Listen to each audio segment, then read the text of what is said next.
Hello, it's December the 1st, NaNoWriMo is over, I won, thankfully, 50,000 words all completed. I have some Valpolicella to celebrate. I have some Polish chocolate and some Belgian waffles over there as well, having a little party. I had to rush it a bit towards the end because I had a gig yesterday in London. A lot of road diversions and stuff. I didn't get home till 4 in the morning, so I was tired, and been watching Darren's video as well. He's been saying he's been ill during NaNoWriMo. It's kind of burnt him out. It's definitely burnt me out as well. So I'm gonna celebrate a bit tonight, and then watch a lot of Game of Thrones, I think.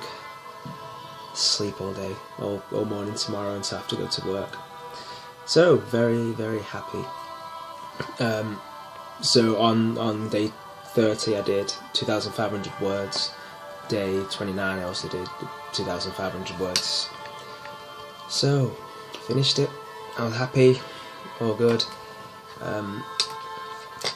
What I've learned from NaNoWriMo is a lot of positive things I hope to learn, and that is that in my writing in general, or at least my discipline for writing in general, I'm on the right track.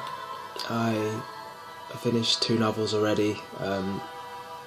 A lot of it was editing and rewriting, all that kind of stuff, but I was very determined in finishing it and setting times aside to write and edit, and that all worked. A lot of research was involved in all the projects I've done, and I've been diligent with all that as well. So for someone who's not written as much as I have before, NaNoWriMo is to teach you the discipline of writing, and for me, I reaffirm that I can do it, so I'm very happy with that.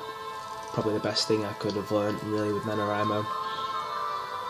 I'm happy with all that. The other thing as well is I'm going to Germany in 20 days, and I've been trying to learn German on and off for the past 2 years, but when I say on and off, I mean 4 months on, 8 months off kind of thing. So I've been learning on a language app called Duolingo, and I'm on day 44 now of every day doing work on that. It's at the hardest difficulty level, as in there's more we have to do every day. It's not that much, it ends up being about half an hour a day, but I've been able to keep that up during NaNoWriMo in preparation for going to Germany next month, and I didn't think I'd be able to do that, and I'm very happy that I have done. It's now 10 past 11 and I still have to do that today, so I need to get on with this video really. So yeah, there's keeping up with Duolingo. What's next for my projects? I've thoroughly enjoyed working on My Name is Ayotunde. The Jamaica settings are all very interesting for me.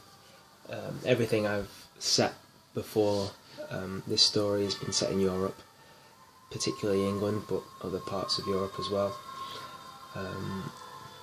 So it's been nice to have that. There's also a lot of it being horror stories and vampires and blah blah blah.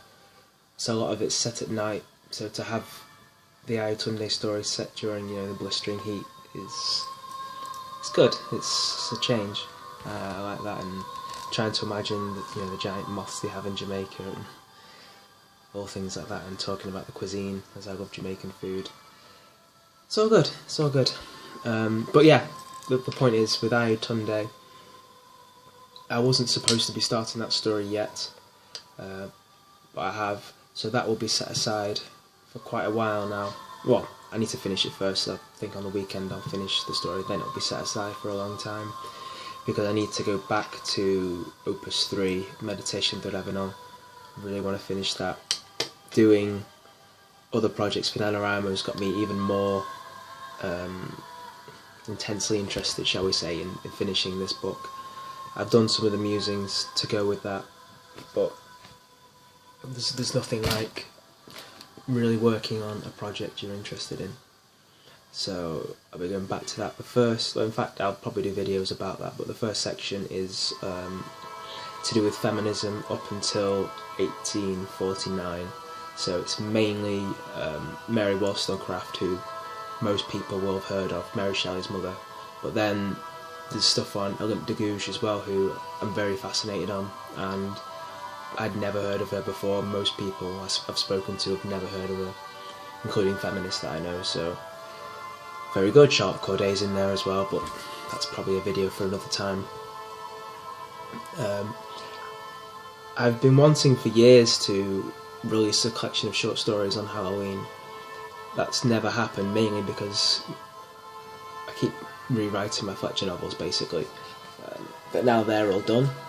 I'm hoping this Halloween or towards the end of next year I'll be releasing a collection of short stories. So I've also realised with NaNoWriMo that you can't blitz your way through a collection of short stories that are horror based, that are very atmospheric, because you burn yourself out and you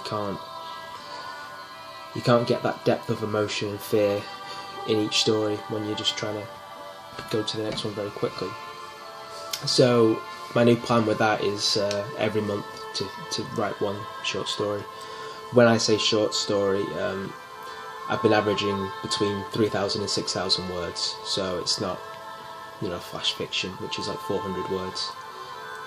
I like Edgar Allan Poe and H.P. Lovecraft, and their short stories are for people with a bit more patience than flash fiction, so mine will be longer than that.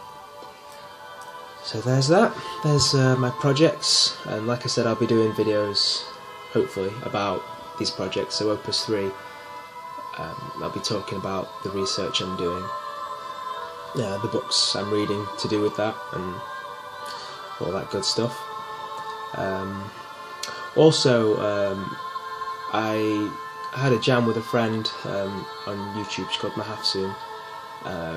She posted up a video we did from that. Deftones' Phantom Bride, very good song. So I'll be posting the link to that in the bottom. It'll be very good. And I think that's everything. Cheers to all who finished NaNoWriMo. Au revoir.